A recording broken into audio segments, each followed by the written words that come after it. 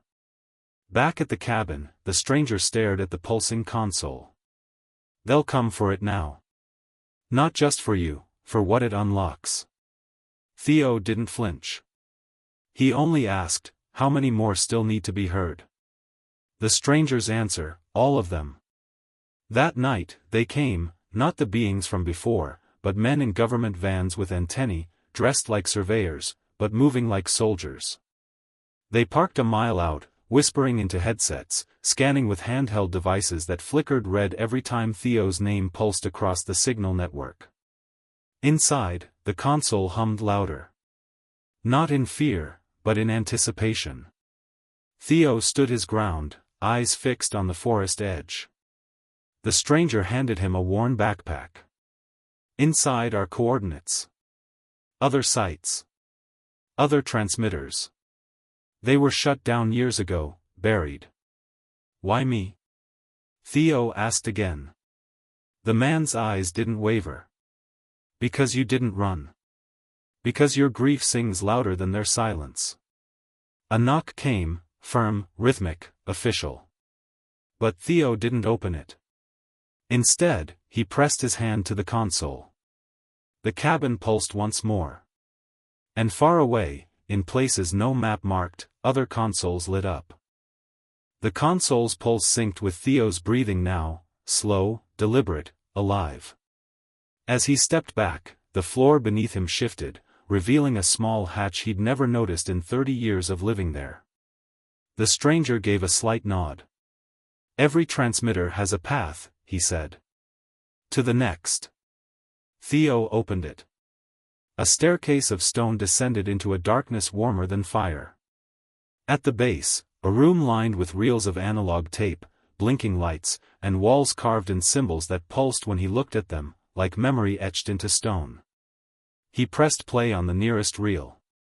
Voices crackled, hundreds layered atop each other. Some sobbing. Some singing.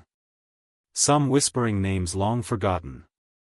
And as the voices rose, so did the signal strength. Radios across towns buzzed alive. People paused. Remembered. Listened. The message wasn't just being received. It was being answered. Tape reels spun faster, no longer just playing, they were recording. One reel hissed, then cleared. A young girl's voice whispered, "I dreamed of my brother last night. He sang the lullaby Mama used to hum." Another, "You don't know me, but the radio played my father's laugh. He died in '72. Theo's hands trembled. These weren't broadcasts. These were returns. Echoes awakened. Grief that had waited decades for someone to name it. Above, the ground rumbled, faint, like distant thunder. The stranger checked a handheld device. They're scrambling the perimeter. They want to contain this before the world realizes it remembers itself. Theo looked up at the carvings.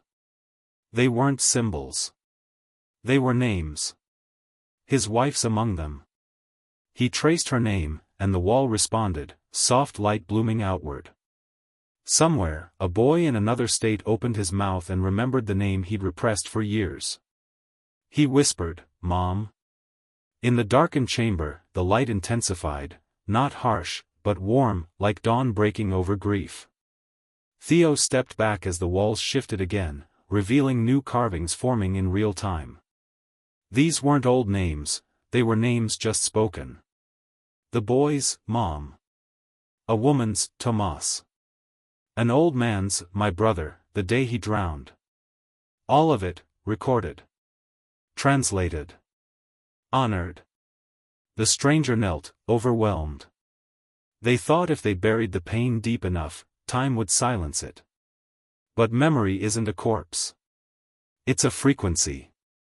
Upstairs, boots pounded against the porch, agents, shouting demands. A countdown began. Theo didn't flinch. He placed both hands on the final reel. "I'm not here to fight them," he whispered. "I'm here to outlive them." The reel clicked into place. And across the country, across borders, across oceans, receivers lit up. For the first time in decades, the forgotten were being heard. By morning, every news station tried to ignore it. Official briefings dismissed the wave of radio interference as solar flares or technical anomalies. But people weren't buying it. A janitor in Detroit heard his sister's laughter through an unplugged speaker. A woman in New Mexico wept in the desert, clutching a radio that played her mother's final voicemail, one she never received.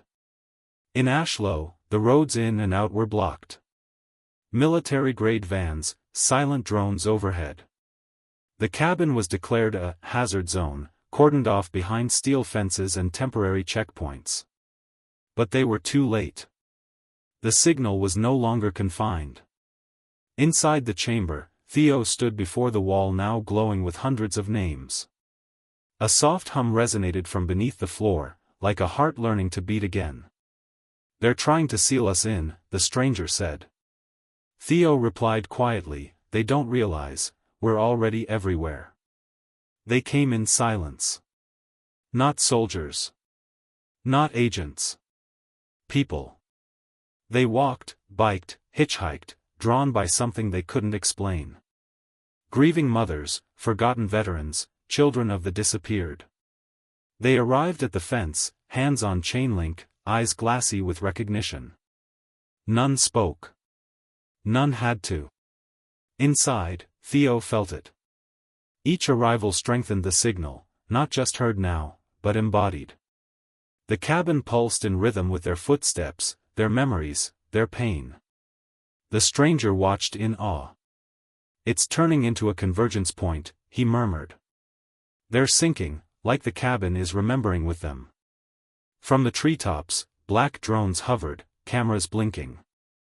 Officials barked orders. But the people didn't move.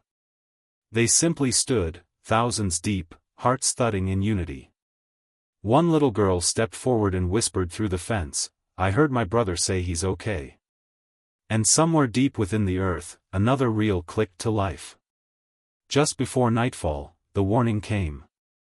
From the stranger's device, a flashing red symbol. "They've authorized a blackout protocol," he said, voice grave. "They'll sever power grids, jam frequencies, bury this place under silence." Theo didn't hesitate. He turned to the console, pressed deep into its core, fingers tracing the final sequence. "Then we don't broadcast," he said. "We embed." The system responded, shifting into a mode the stranger had never seen, legacy transmission. Across the walls, reels began to unwind, feeding into glass cylinders now glowing with pulsing light. "You're not just transmitting memory," the stranger whispered. "You're planting it." Outside, the wind howled. But the people stood firm. No violence. Just presence. And at the center of it all, Theo closed his eyes and spoke one word, his wife's name. The system took it in like breath. And released it, everywhere. By morning, radios across the nation didn't play music. They played silence, laced with the faintest whisper of names. Old names. Lost names. And voices that never had a place in history. But now, they echoed from car stereos, hospital intercoms, even broken TVs flickering back to life. In a small town in Maine, an elderly man collapsed in tears hearing his brother's last confession. In El Paso, a woman found her missing daughter's lullaby embedded in the static. It wasn't just information. It was presence. At the cabin, the agents didn't move in. They stood frozen, radios humming in their ears. Some dropped their gear and wept. Theo stepped outside. Not glowing now. Just calm. Steady. Changed. The stranger turned to him. "You've done it. It's seated."